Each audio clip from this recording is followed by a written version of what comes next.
Hello children, welcome to Kids Area Online. എക്സാമിന് എല്ലാവരും റെഡിയായോ? എക്സാം എഴുതാൻ പോവാണോ? ഓക്കെ, അതിനു മുൻപ് ടീച്ചർ കുറച്ച് പുതിയ ഇമ്പോർട്ടൻറ്റ് ടോപ്പിക്സ് കൂടി പറഞ്ഞുതരാം കേട്ടോ. നമുക്ക് പഠിച്ചാലോ? പഠിക്കാം.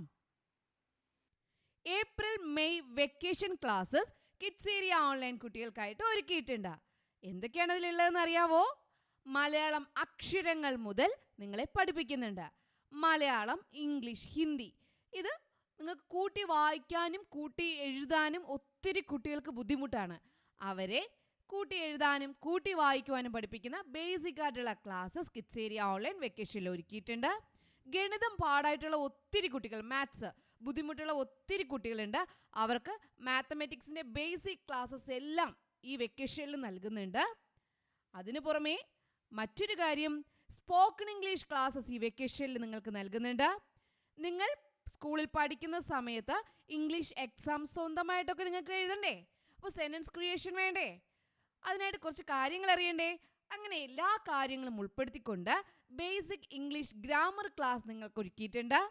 LKG കുട്ടികൾക്കും UKG കുട്ടികൾക്കും അടുത്ത ക്ലാസ്സിലേക്ക് പോകുന്നതിന് മുൻപ് പഠിച്ചിരിക്കേണ്ട കാര്യങ്ങൾ ഉൾപ്പെടുത്തിക്കൊണ്ട് LKG UKG റിവിഷൻ ക്ലാസ്സസ് ഉണ്ട്. അതിനു പുറമെ മറ്റൊരു ക്ലാസ് കൂടിയുണ്ട് കേട്ടോ. 1ാം ക്ലാസ്സിലേക്ക് പോകുന്ന കുട്ടികൾക്ക്, അതായത് 1ാം ക്ലാസ്സിലേക്ക് പോകുമ്പോൾ നിങ്ങൾക്ക് കുറച്ചൊക്കെ എഴുതാനും വായിക്കാനൊക്കെ പഠിക്കണം. അക്ഷരങ്ങളൊക്കെ നല്ലതുപോലെ അറിഞ്ഞിരിക്കണം. മാത്തമാറ്റിക്സിൻ്റെ കാര്യങ്ങളൊക്കെ അറിഞ്ഞിരിക്കണം. അങ്ങനെ എല്ലാ കാര്യങ്ങളും ഉൾപ്പെടുത്തിക്കൊണ്ട് നിങ്ങൾക്ക് 1ാം ക്ലാസ്സിലേക്ക് പോകുന്ന കുട്ടികൾക്കാണ് കേട്ടോ സ്പെഷ്യൽ ക്ലാസ്സസ് എല്ലാ സബ്ജക്ട്സും ഉൾപ്പെടുത്തിക്കൊണ്ട് വരുന്നുണ്ട്. അതിപ്പോൾ 2ാം ക്ലാസ്സിലും 3ാം ക്ലാസ്സിലും പഠിക്കുന്ന കുട്ടിയാണ്, പക്ഷേ ബേസിക് കിട്ടിയിട്ടില്ല എന്നുണ്ടെങ്കിൽ അവർക്കും അതിൽ ജോയിൻ ചെയ്യാം, പ്രശ്നമൊന്നുമില്ല. നിങ്ങൾക്കറിയാം, 1ാം ക്ലാസ് മുതൽ 4ാം ക്ലാസ് വരെയുള്ള കുട്ടികൾക്ക് കിഡ്സ് ഏരിയ ഓൺലൈൻ ട്യൂഷൻ നൽകിക്കൊണ്ടിരിക്കുന്നു. ഇപ്പോൾ എക്സാം ക്ലാസ് നടക്കുവാണ്. പ്രീ KG ക്ലാസ്സസും LKG UKG റെഗുലർ ക്ലാസ്സസ് ഒക്കെ നടന്നുകൊണ്ടിരിക്കുകയാണ്. നെക്സ്റ്റ് അക്കാഡമിക് ഇയർ മുതൽ 1ാം ക്ലാസ് മുതൽ 7ാം ക്ലാസ് വരെ പഠിക്കുന്ന കുട്ടികൾക്ക് ക്ലാസ് ട്യൂഷൻ ഉണ്ടാവും. Pre KG classes, LKG UKG എല്ലാ ക്ലാസ്സസും കിഡ്സ് ഏരിയ ഓൺലൈൻ നൽകുന്നുണ്ട്. അപ്പോൾ നിങ്ങൾക്ക് ഏത് ക്ലാസ്സാണോ ആവശ്യം, ആ ക്ലാസ്സിൻ്റെ കൂടുതൽ ആവശ്യങ്ങൾക്കായിട്ട് ഇവിടെ നൽകിയിട്ടുള്ള വാട്സപ്പ് നമ്പറിൽ നിങ്ങൾക്ക് കോൺടാക്റ്റ് ചെയ്യാവുന്നതാണ്. വാട്സപ്പ് നമ്പർ ഇവിടെ നൽകിയിട്ടുണ്ട്. 9746487799. ഒരിക്കൽ കൂടി പറയാം, 9746487799. ഈ വാട്സപ്പ് നമ്പറിലേക്ക് നിങ്ങൾക്ക് വാട്സപ്പ് മെസ്സേജ് അയക്കാവുന്നതാണ്. റിപ്ലൈ നൽകാൻ വൈകിയാൽ പേടിക്കേണ്ട, ഉറപ്പായിട്ട് നിങ്ങൾക്ക് റിപ്ലൈ നൽകും. എല്ലാവർക്കും റിപ്ലൈ നൽകും കേട്ടോ. STD2 annual exam preparation classes ആണ്, ഇൻ്റഗ്രേഷൻ്റെ ക്ലാസ്സസ് ആണ്. ആദ്യം നമ്മൾ നോക്കാനായിട്ട് പോകുന്നത്, പട്ടണത്തിലെയും നാട്ടിൻപുറത്തെയും കാഴ്ചകൾ ഒരുപോലെയാണോ? എന്തെല്ലാം വ്യത്യാസങ്ങളാണ് ഉള്ളത്? പട്ടണത്തിലും നാട്ടിൻപുറത്തെയും കാഴ്ചകൾ ഒരുപോലെയാണോ? എന്തൊക്കെ വ്യത്യാസങ്ങളാണ് ഉള്ളത്? ഇതെവിടുത്തെ കാഴ്ചയാണ്? പട്ടണത്തിലെ കാഴ്ചയാണ്. ഇതോ നാട്ടിൻപുറത്തെ കാഴ്ചയാണ്. അപ്പോൾ ആദ്യം നമുക്ക് നാട്ടിൻപുറത്തെക്കുറിച്ച് കാഴ്ചകൾ നോക്കാം. ഏതൊക്കെയാണെന്ന് നോക്കാം. പച്ച വിരിച്ച പാടങ്ങൾ. നാട്ടിൻപുറത്തെ ഒരു വിശേഷം എന്താണ്? പച്ച വിരിച്ച പാടങ്ങളാണ്. കൊച്ചു കൊച്ചു വീടുകൾ. പച്ച വിരിച്ച പാടങ്ങൾ, കൊച്ചു കൊച്ചു വീടുകൾ, ഉയർന്ന കുന്നുകളും മലനിരകളും. ഉയർന്ന കുന്നുകളും മലനിരകളും, നിറയെ മരങ്ങൾ, കളകളം ഒഴുകുന്ന പുഴകൾ, നദികൾ, അരുവികൾ, തോടുകൾ, തിരക്ക് കുറഞ്ഞ റോഡുകൾ, കിളികളുടെ ശബ്ദം. ഇവയൊക്കെ എവിടുത്തെ കാഴ്ചകളാണ്? നാട്ടിൻപുറത്തെ കാഴ്ചകളാണ്. അപ്പോൾ നാട്ടിൻപുറത്തെ കാഴ്ചകളും പട്ടണത്തിലെ കാഴ്ചകളും നമ്മൾ വ്യത്യാസം ചോദിച്ചാലും ഇത് എഴുതാം. നാട്ടിൻപുറത്തെ കാഴ്ചകളെക്കുറിച്ച് എഴുതാൻ പറഞ്ഞാലും എഴുതാം. നാട്ടിൻപുറത്ത് എന്തൊക്കെ കാഴ്ചകളാണ് നമ്മൾ കാണുന്നത്? പച്ച വിരിച്ച പാടങ്ങൾ, കൊച്ചു കൊച്ചു വീടുകൾ, ഉയർന്ന കുന്നുകളും മലനിരകളും, നിറയെ മരങ്ങൾ, കളകളം ഒഴുകുന്ന പുഴകൾ, നദികൾ, അരുവികൾ, തോടുകൾ, തിരക്ക് കുറഞ്ഞ റോഡുകൾ, കിളികളുടെ ശബ്ദം. ഇവ എവിടുത്തെ കാഴ്ചകളാണ്? നാട്ടിൻപുറത്തെ കാഴ്ചകളാണ്. ഇവിടെ ഇതുപോലുള്ള നാട്ടിൻപുറത്തെ കാഴ്ചകളാണ്. ഇനി നമുക്ക് പട്ടണത്തെ കാഴ്ചകൾ നോക്കിയാലോ? പട്ടണത്തിൽ എന്തൊക്കെ കാഴ്ചകളുണ്ട്? വീതിയുള്ള റോഡുകൾ, വലിയ കെട്ടിടങ്ങൾ, റോഡിൽ വാഹനത്തിരക്ക്, റോഡിൽ സിഗ്നൽ ലൈറ്റുകൾ, നിറയെ യാത്രക്കാർ, വലിയ ഫാക്ടറികൾ, വലിയ മേൽപ്പാലങ്ങൾ, ഇവയൊക്കെ എവിടുത്തെ പ്രത്യേകതകളാണ്? എവിടുത്തെ കാഴ്ചകളാണ്? പട്ടണത്തെ കാഴ്ചകളാണ്. പട്ടണത്തെ കാഴ്ചകൾ എന്തൊക്കെയാ? വീതിയുള്ള റോഡുകൾ, വലിയ കെട്ടിടങ്ങൾ, റോഡിൽ വാഹനത്തിരക്ക്, റോഡിൽ സിഗ്നൽ ലൈറ്റുകൾ, നിറയെ യാത്രക്കാർ, വലിയ ഫാക്ടറികൾ, വലിയ മേൽപ്പാലങ്ങൾ, ഇതൊക്കെ നമ്മൾ എവിടെയാ കാണുന്നേ? പട്ടണത്തിലാണ് കാണുന്നത്. അപ്പോൾ പട്ടണവും നാട്ടിൻപുറത്തെ കാഴ്ചകളും ആണ് നമ്മൾ നോക്കിയത്. തിരക്കുള്ള റോഡുകളാണോ തിരക്ക് കുറഞ്ഞ റോഡുകളാണോ പട്ടണത്തിൽ? തിരക്കേറിയ റോഡുകൾ. അത് നമുക്ക് എഴുതാട്ടോ. ഇത് വീടുകളാണ്. ഏതൊക്കെ വീടുകൾ ഇവിടെ ഉണ്ടെന്ന് നോക്കാവോ? നിങ്ങൾക്ക് ഏതൊക്കെ വീടുകൾ അറിയാം? എങ്ങനെയുള്ള വീടുകളൊക്കെ അറിയാം? ഓടിട്ട വീട്, ഓലമേഞ്ഞ വീട്, ഷീറ്റിട്ട വീട്, ടാർപോളിൻ കൊണ്ടുണ്ടാക്കിയ ടെന്റ്, കോൺക്രീറ്റ് വീട്, ഫ്ലാറ്റ്. ഇത് തറവാടാണ്. ഓടുകൊണ്ട് തന്നെയാണ് നിർമ്മിച്ചിട്ടുള്ളത്. തറവാട് വീട് എന്നൊക്കെ പറയില്ലേ, അതുപോലെ. ഓക്കെ, അപ്പോൾ ഇവിടെ എന്തൊക്കെ കാണുന്നുണ്ട്? ഇവിടെ വൈക്കോല് കൊണ്ടുണ്ടാക്കിയ വീടുണ്ട് കേട്ടോ. വൈക്കോല് മേഞ്ഞിട്ട്, പുല്ല് മേഞ്ഞിട്ടൊക്കെ ഉണ്ടാക്കിയ വീട്. ടാർപോളിൻ കൊണ്ടുണ്ടാക്കിയ ടെന്റാണ് ഈ കാണുന്നത്. ഓലമേഞ്ഞ വീട്, ഓടിട്ട വീട്, ഷീറ്റിട്ട വീട്, കോൺക്രീറ്റ് വീട്, ഫ്ലാറ്റ്. അപ്പോൾ നിങ്ങൾക്ക് ഏതൊക്കെ തരത്തിലുള്ള വീടുകൾ അറിയാം? ഓടിട്ട വീടറിയാം, ഓലമേഞ്ഞ വീടറിയാം, കോൺക്രീറ്റ് വീടറിയാം, ഷീറ്റിട്ട വീടറിയാം, ഫ്ലാറ്റ് അറിയാം, ടാർപോളിൻ കൊണ്ടുണ്ടാക്കിയ ടെൻറ്റും അറിയാം അല്ലേ? മുറികളും അവയുടെ ഉപയോഗവും പറഞ്ഞേ. ഇമ്പോർട്ടൻ്റ് ആണേ, ചോദിക്കാവും കേട്ടോ, ചോദിക്കും. മുറികളും അവയുടെ ഉപയോഗം. കലവറ. കലവറ എന്തിനാ? സാധനങ്ങൾ സൂക്ഷിക്കാനാണ്. കലവറ എന്തിനാ? സാധനങ്ങൾ സൂക്ഷിക്കാൻ. കിടപ്പറ എന്തിനാ? ഉറങ്ങാനായിട്ടുള്ള മുറിയാണ് അല്ലേ? കിടപ്പറ ഉറങ്ങുന്നതിനായുള്ള മുറിയാണ്. അടുക്കള ഭക്ഷണം പാകം ചെയ്യുന്നതിനുള്ള മുറിയാണ് അടുക്കള. അടുക്കള ഭക്ഷണം പാകം ചെയ്യുവാൻ. കുളിമുറി എന്തിനാ? കുളിക്കുവാൻ. കുളിക്കുന്ന സ്ഥലമാണ് കുളിമുറി. ഊണുമുറി ഭക്ഷണം കഴിക്കുന്ന മുറിയാണ് ഊണുമുറി. സ്വീകരണമുറി വിരുന്നുകാരെ സ്വീകരിക്കുന്ന മുറിയാണ് സ്വീകരണമുറി. പ്രാർത്ഥനാമുറി പ്രാർത്ഥിക്കുവാനുള്ള മുറി. അപ്പോൾ മുറികൾ ഏതൊക്കെയെന്ന് ചോദിച്ചാൽ നമുക്ക് എന്ത് പറയാം? അടുക്കള നിങ്ങൾക്ക് തെറ്റാതെ എഴുതാലോ, കുളിമുറി തെറ്റാതെ എഴുതാലോ, കിടപ്പറ എഴുതാലോ, ഊണുമുറി, സ്വീകരണമുറി, പ്രാർത്ഥനാമുറി, കലവറ. അപ്പോൾ മുറികൾ ചോദിച്ചാൽ നിങ്ങൾ എന്ത് ചെയ്യണം? ദാ ഇതിൽ നിന്നും നിങ്ങൾക്കറിയാവുന്ന മുറികൾ എഴുതുക. ഇനി അവയുടെ ഉപയോഗം ചോദിച്ചാലോ? കലവറ എന്തിനാണ്? സാധനങ്ങൾ സൂക്ഷിക്കാൻ. കിടപ്പറ ഉറങ്ങാൻ. അടുക്കള ഭക്ഷണം പാകം ചെയ്യാൻ. കുളിമുറി കുളിക്കാൻ. ഊണുമുറി ഭക്ഷണം കഴിക്കാൻ വേണ്ടി. സ്വീകരണമുറി വിരുന്നുകാരെ സ്വീകരിക്കാൻ. പ്രാർത്ഥനാമുറി പ്രാർത്ഥിക്കുവാനുള്ള മുറി. അപ്പോൾ വീട് എന്തിനാണ്? നമുക്ക് എന്തിനാ വീട്? നമുക്ക് താമസിക്കാൻ വേണ്ടിയല്ലേ? വെയിലേൽക്കാതെ മഴ കൊള്ളാതെയൊക്കെ താമസിക്കാം. പ്രാണികളിൽ നിന്ന് രക്ഷ നേടാൻ, കള്ളന്മാരിൽ നിന്ന് രക്ഷ നേടാൻ, നമ്മുടെ സാധനങ്ങൾ സൂക്ഷിച്ചു വയ്ക്കാൻ, നമുക്ക് കുടുംബമായി സ്വസ്ഥമായിട്ട് ജീവിക്കാനൊക്കെ നമുക്ക് എന്ത് വേണം? വീട് വേണം. അപ്പോൾ വീട് എന്തിനാണെന്ന് ചോദിച്ചാൽ എഴുതാൻ അറിയാലോ. ഇത് കലണ്ടറാണേ. Nandana looked at the calendar. Nandana കലണ്ടറിലേക്ക് നോക്കുവാണ്. Today is May 20 Wednesday. ഇന്ന് മെയ് 20 ബുധനാണെന്ന് പറയാണ്. മെയ് 20 എന്ന് പറയുമ്പോൾ ഇതാണ് മെയ്. കണ്ടോ, മെയ് എന്ന് എഴുതിയിരിക്കുന്നുണ്ടോ? മെയ് മാസം 20. മെയ് 20 എന്നാ പറഞ്ഞേ? ബുധൻ. അതെങ്ങനെ അറിയാം? മെയ് 20 ഇതാണെങ്കിൽ ഇതിന് മുകളിലേക്ക് നോക്കുക. കണ്ടോ, ഇവിടെ ബുധൻ എന്ന് എഴുതിയിരിക്കുന്നുണ്ടോ? അപ്പോൾ ഒരു ഡേറ്റ് തന്നാൽ ദിവസം കാണാനായിട്ട് അറിയാലോ. 15 ഏത് ദിവസമാണ്? 15 വെള്ളി. 4 ഏത് ദിവസമാണ്? തിങ്കൾ. 28 ഏത് ദിവസമാണ്? വ്യാഴം. 23 ഏത് ദിവസമാണ്? ശനി. 10 ഏത് ദിവസമാണ്? ഞായർ. അപ്പോൾ ഏത് ഡേറ്റാണോ നൽകിയിട്ടുള്ളത് ആ ഡേറ്റിൻ്റെ മുകളിലേക്ക് നോക്കുമ്പോൾ അത് ഏത് ദിവസമാണെന്ന് അറിയാം. അങ്ങനെ നന്ദന പറയാണ് ഇന്ന് മെയ് 20 ബുധൻ എന്ന് പറയുകയാണ്. അതുകൊണ്ട് ചോദിക്കുക, വിച്ച് ഡേ ഈസ് മെയ് 23?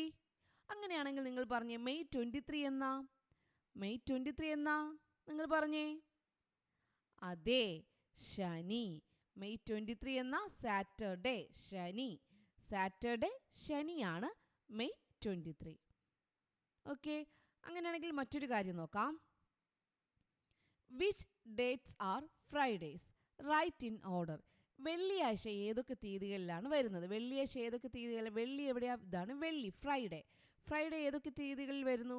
1, 8, 15, 22, 29. ഏതൊക്കെ തീയതികളിൽ വരുന്നു? 1, 8, 15, 22, 29. 1, 8, 15, 22, 29. വെള്ളിയാഴ്ചകൾ ഏതൊക്കെ തീയതിയല്ല? 1, 8, 15, 22, 29. അപ്പോൾ നിങ്ങളോടൊരു പാറ്റേൺ എഴുതാൻ പറഞ്ഞാൽ നിങ്ങൾക്ക് എന്ത് ചെയ്യാം? പാറ്റേൺ എഴുതാൻ പറഞ്ഞാൽ ഇതുപോലെ എഴുതുക കേട്ടോ. മുകളിൽ നിന്ന് താഴേക്ക് കലണ്ടറിൽ ഏതെങ്കിലും ഒരു ദിവസം തിരഞ്ഞെടുക്കുക. ആ ദിവസത്തെ ഡേറ്റുകൾ നിങ്ങൾ എന്ത് ചെയ്യുക? താഴേക്ക് എഴുതി കഴിഞ്ഞാൽ പാറ്റേൺ ആയി. ഇവിടെ ടീച്ചർ പാറ്റേൺ എഴുതിയത് കണ്ടോ? 1, 8, 15, 22, 29. കാരണം എന്താ? 1നോട് 7 കൂട്ടുമ്പോൾ 8, 8നോട് 7 കൂട്ടുമ്പോൾ 15, 15നോട് 7 കൂട്ടുമ്പോൾ 22, 22നോട് 7 കൂട്ടുമ്പോൾ 29. രണ്ടാഴ്ചകൾ തമ്മിലുള്ള വ്യത്യാസം എത്ര ദിവസമാണ്? 7 ദിവസമാണ്. ഇനി സാറ്റർഡേസ് ഏതൊക്കെ ദിവസങ്ങളിലാണ്? സാറ്റർഡേസ് വരുന്ന ഡേറ്റ്സ് ഏതൊക്കെയാ? 2, 9, 16, 23, 30. അപ്പോൾ നമ്മൾ എഴുതാൻ പറഞ്ഞാൽ എഴുതാനായിട്ട് അറിയാലോ. പാറ്റേൺ എഴുതാൻ പറഞ്ഞാൽ ഏതെങ്കിലും ഒരു ദിവസം എടുക്കുക. വെള്ളി എടുക്കുകയും വെള്ളിയുടെ ഡേറ്റ്സ് 1, 8, 15 ഇങ്ങനെ താഴേക്ക് എഴുതുക. ഏത് ദിവസം വേണമെങ്കിലും നിങ്ങൾക്ക് തിരഞ്ഞെടുക്കാം.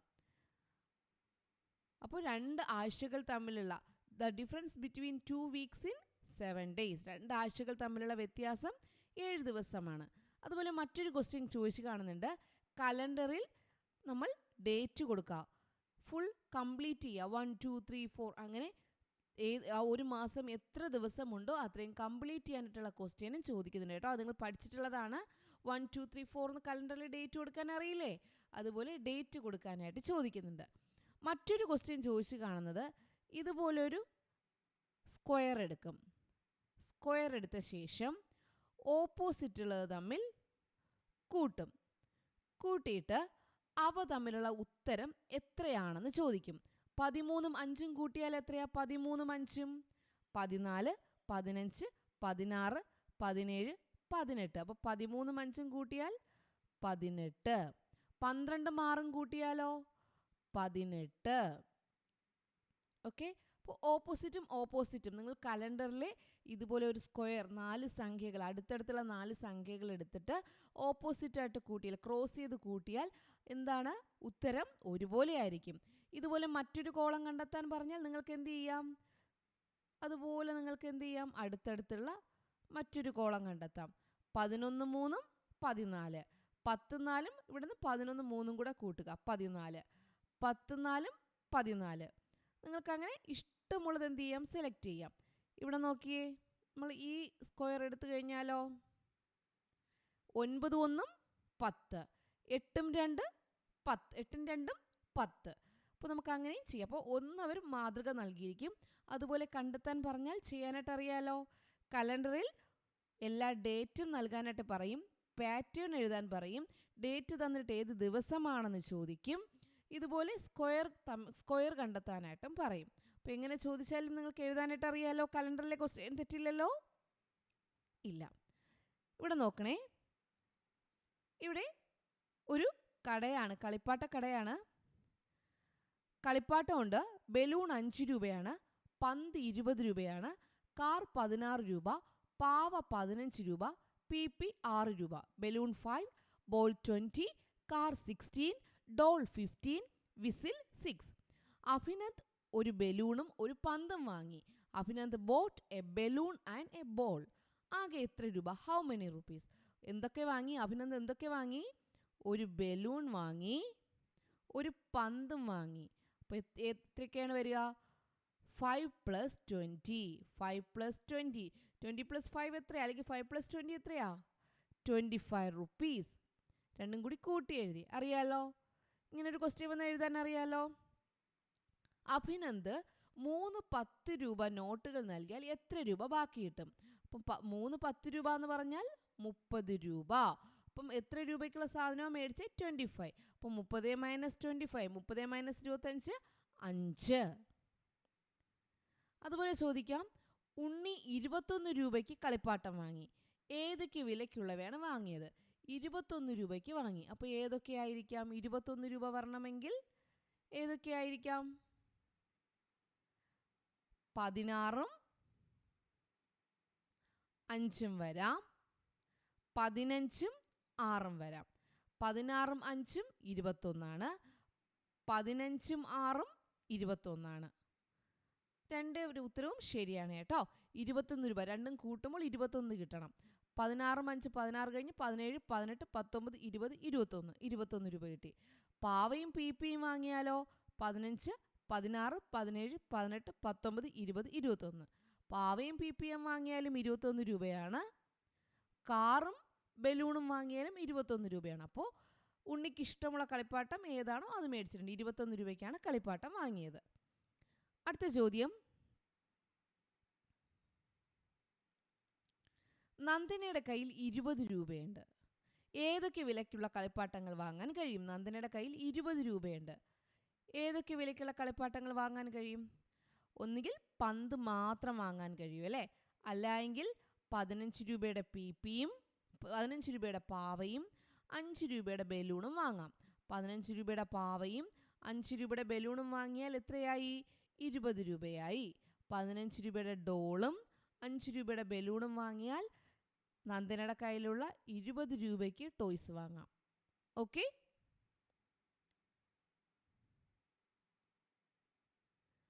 അടുത്തൊരു ചോദ്യമാണ്, 36നെ പല രീതിയിൽ എഴുതുക. 36 നമുക്ക് എങ്ങനെ എഴുതാം? 36 എങ്ങനെ എഴുതാം നിങ്ങൾക്കറിയാം. 3 10s 6 1s ഉണ്ട് അല്ലേ? 36 1s. 36 എന്ന് പറയുന്നത് 36 1s ആണ്. 3 10s 6 1s ആണ്. 2 10s 16 1s ആണ്. 10 plus 10 plus 10 plus 6 എന്ന് എഴുതാം. 30 plus 6 എന്ന് എഴുതാം. 30 plus 6 എന്ന് എഴുതാം. ഓക്കെ, അപ്പോൾ എങ്ങനെയെല്ലാം എഴുതാം എന്നുള്ളതാണ്. ഇങ്ങനൊരു ക്വസ്റ്റ്യൻ ചിലപ്പോൾ ചോദിക്കാം. ഇലകൾ എന്തിനൊക്കെ ഇലകൾ ഉപയോഗിക്കുക? ഭക്ഷണം കഴിക്കാൻ ഇല ഉപയോഗിക്കുന്നുണ്ട്, അട ചുടാനായിട്ട് ഇല ഉപയോഗിക്കുന്നുണ്ട്, വീട് മേയാനായിട്ട് ഇല ഉപയോഗിക്കുന്നുണ്ട്, മണത്തിന് വേണ്ടി ഇല ഉപയോഗിക്കുന്നുണ്ട്, ഔഷധമായി ഇല ഉപയോഗിക്കുന്നുണ്ട്, താളിയായി ഇല ഉപയോഗിക്കുന്നുണ്ട്, ഭക്ഷണം പൊതിയാൻ ഇല ഉപയോഗിക്കുന്നുണ്ട്. അപ്പോൾ ഇലകൾ എന്തിനൊക്കെ ഉപയോഗിക്കാം? ഭക്ഷണം കഴിക്കാൻ, ഭക്ഷണം പൊതിയാൻ, അട ചുടാൻ, വീട് മേയാൻ, മണത്തിന്, ഔഷധമായി, താളിയായി ഒക്കെ ഉപയോഗിക്കാം. തുളസിയിൽ എന്തായിട്ടാണ് ഉപയോഗിക്കുന്നേ? ഔഷധമായി ഉപയോഗിക്കുന്നു. കറിവേപ്പിലയോ മണത്തിനാണ് ഉപയോഗിക്കുന്നത്. തേക്കിലയോ ഭക്ഷണം പൊതിയാൻ ഉപയോഗിക്കുന്നു. താളിയായിട്ട് ഉപയോഗിക്കുന്ന ഇല ഏതാ? ചെമ്പരത്തിയില. ചെമ്പരത്തിയില താളിയായിട്ട് ഉപയോഗിക്കാം. ഓക്കെ, അപ്പോൾ ഇലകൾ എന്തിനൊക്കെയാണ് ഉപയോഗിക്കുന്നത് എന്നാണ് നമ്മളിവിടെ നോക്കിയിട്ടുള്ളത്. കണ്ടെത്താം, എഴുതാം. സഞ്ചാര രീതിക്കനുസരിച്ച് ജീവികളെ തരംതിരിച്ചെഴുതുക. ജീവികളുടെ സഞ്ചാര രീതികൾ എങ്ങനെയൊക്കെയാണ്? നീന്തുന്നവ, ഇഴയുന്നവ, പറക്കുന്നവ, നടക്കുന്നവ. സഞ്ചാര രീതി അനുസരിച്ച് ജീവികളെ എങ്ങനെയാണ് തരംതിരിക്കാനാവുക? നീന്തുന്നവ, ഇഴയുന്നവ, പറക്കുന്നവ, നടക്കുന്നവ. ഇതിൽ നീന്തുന്നത് ആരാണ്? താറാവാണ് അല്ലേ നീന്തുന്നത്. ഇഴയുന്നത് ആരാണ്? പാമ്പാണ് അല്ലേ. പറക്കുന്നത് ആരാണ്? കാക്ക. നടക്കുന്നത് ആരാണ്? ഉറുമ്പ് നടക്കുകയാണ് ചെയ്യുന്നത്, മനുഷ്യർ നടക്കുകയാണ് ചെയ്യുന്നത്.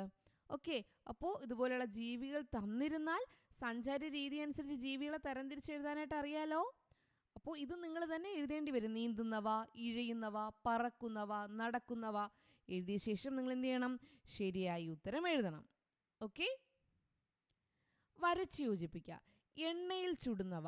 എണ്ണയിൽ ചുടുന്നവയാണ് വട, ബജി, പഴംപൊരി.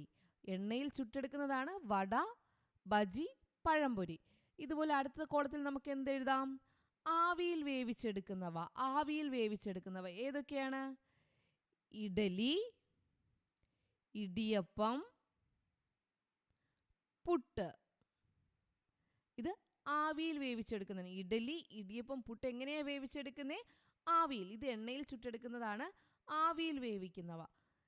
ഇനി വേവിക്കാതെ കഴിക്കുന്നവ ഏതൊക്കെയാണ്? വേവിക്കാതെ കഴിക്കുന്നവ ഇതിൽ മുന്തിരി, മാമ്പഴം, ആപ്പിൾ.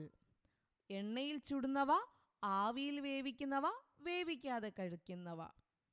ഓക്കെ, ഇപ്പോൾ നമുക്ക് ഇതേപോലെ തരംതിരിച്ച് എഴുതാനായിട്ട് അറിയാലോ. ഇവിടെ ശ്രദ്ധിക്കണേ. കാട്ടിൽ നിന്ന് കുഞ്ഞന് അത്തിപ്പഴവും ഞാവൽപ്പഴവും വാഴപ്പഴവും കിട്ടി. കാട്ടിൽ നിന്ന് കുഞ്ഞന് എന്തൊക്കെ കിട്ടി? അത്തിപ്പഴം, ഞാവൽപ്പഴം, വാഴപ്പഴം. അവൻ അത് കൂട്ടങ്ങളാക്കി വെച്ചു. ഓരോ പഴവും എത്ര എണ്ണം വീതമെന്ന് കണ്ടെത്തൂ. അത്തിപ്പഴം 5 എണ്ണമുള്ള 2 കൂട്ടമുണ്ട്. ഒരു കൂട്ടത്തിൽ 5 എണ്ണം, ഒരു കൂട്ടത്തിൽ 5 എണ്ണം. അങ്ങനെ 5 എണ്ണമുള്ള 2 കൂട്ടം അത്തിപ്പഴമുണ്ട്. അപ്പോൾ ആകെ അറിയാൻ വേണ്ടി എന്ത് ചെയ്യണം? 5 ഗുണം 2 എത്രയാ? 10. 5 into 2 is equal to 10. ഞാവൽപ്പഴം 6 എണ്ണമുള്ള 10 കൂട്ടം. ഒരു കൂട്ടത്തിൽ 6, ഒരു കൂട്ടത്തിൽ 6, ഒരു കൂട്ടത്തിൽ 6, അങ്ങനെ 10 കൂട്ടമുണ്ട്. 6 എണ്ണം വീതമുള്ള 10 കൂട്ടങ്ങൾ. അപ്പോൾ ടോട്ടൽ എത്രയാ? 6 ഗുണം 10 60. വാഴപ്പഴം 4 എണ്ണം വെച്ചുള്ള 5 കൂട്ടമുണ്ട്. 4 എണ്ണം വെച്ച് 5 കൂട്ടം വാഴപ്പഴമുണ്ട്. അപ്പോൾ എത്രയാ? 4 ഗുണം 5 20. അത്തിപ്പഴം 10, ഞാവൽപ്പഴം 60, വാഴപ്പഴം 20. അപ്പോൾ കുഞ്ഞന് ഏറ്റവും കുറച്ച് കിട്ടിയ പഴം ഏതാ? അത്തിപ്പഴമാണ്. ഏറ്റവും കൂടുതൽ കിട്ടിയ പഴം ഏതാ? ഞാവൽപ്പഴമാണ്. കൂടുതൽ കിട്ടിയ പഴം ഏതാ? ഞാവൽപ്പഴം. എത്രയാ? 20. 60. കുഞ്ഞൻ ഒരു അത്തിപ്പഴം 2 രൂപ വെച്ച് വിറ്റു. അപ്പോൾ എത്ര അത്തിപ്പഴം കിട്ടിയേ? 10 അത്തിപ്പഴം കിട്ടിയല്ലേ? ഒരു അത്തിപ്പഴം 2 രൂപ വെച്ച് വിറ്റു. കുഞ്ഞിനാകെ എത്ര രൂപ കിട്ടി? 10 ഗുണം 2. 10 അത്തിപ്പഴമുണ്ട്, 5 കൂട്ടങ്ങളുള്ള 2 എണ്ണം ഉണ്ട്. അപ്പോൾ 5 ഗുണം 2 10. ഈ 10 അത്തിപ്പഴവും 2 രൂപ വെച്ച് വിറ്റു. 10 ഗുണം 2 20. മാമ്പഴം പെറുക്കാൻ കൂട്ടുകാർ പൂന്തോട്ടത്തിലെത്തി. ഓരോരുത്തരും പെറുക്കി വെച്ച മാമ്പഴങ്ങൾ കുട്ടയിലാക്കി. കുരങ്ങൻ പറക്കി വെച്ച മാമ്പഴമാണേ. 100കളുടെ 1 കുട്ട, 10കളുടെ 4 കുട്ട, 1കളുടെ 2 കുട്ട. അപ്പോൾ എത്രയായി? എത്ര മാമ്പഴം കിട്ടി കുരങ്ങന്? 142. 142. 142 എന്ന് എഴുതിയണ്ടോ? റാബിറ്റ് ആണ്. റാബിറ്റിന് 100ന്റെ ഒന്നും കിട്ടിയില്ല. 10കളുടെ എത്ര കിട്ടി? 3. 1കളുടെയോ?